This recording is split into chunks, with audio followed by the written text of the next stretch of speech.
Nous lisons dans le hadith 6830 de Bukhari, qui est très long et dont je n'ai conservé que la partie la plus importante, ceci.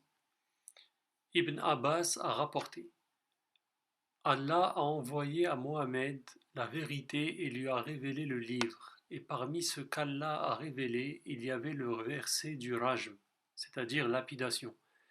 Et nous avons récité ce verset et l'avons compris et mémorisé. Le messager d'Allah a exécuté la punition du rajm et nous aussi après lui. Je crains qu'après un long moment, quelqu'un dise: Par Allah, nous ne trouvons pas le verset du rajm dans le livre d'Allah. Et ainsi ils s'égareront en laissant une obligation qu'Allah a révélée. Et la punition du rajm doit être infligée à toute personne mariée qui commet des rapports sexuels illégaux, si la preuve requise est disponible ou il y a eu conception ou confession. Et puis nous avions l'habitude de réciter parmi les versets du livre d'Allah: Ô gens, ne prétendez pas être la progéniture d'un autre que vos pères, car c'est de l'incrédulité de votre part que de prétendre être la progéniture d'un autre que votre vrai père. Sahih Bukhari 6830.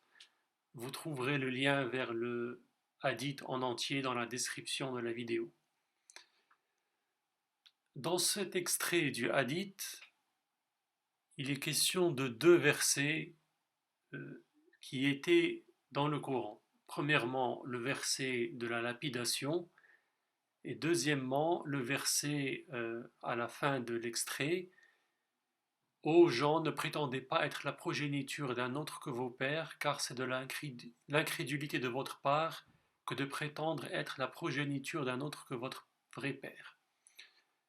Or, dans le Coran actuel, ces deux versets sont introuvables.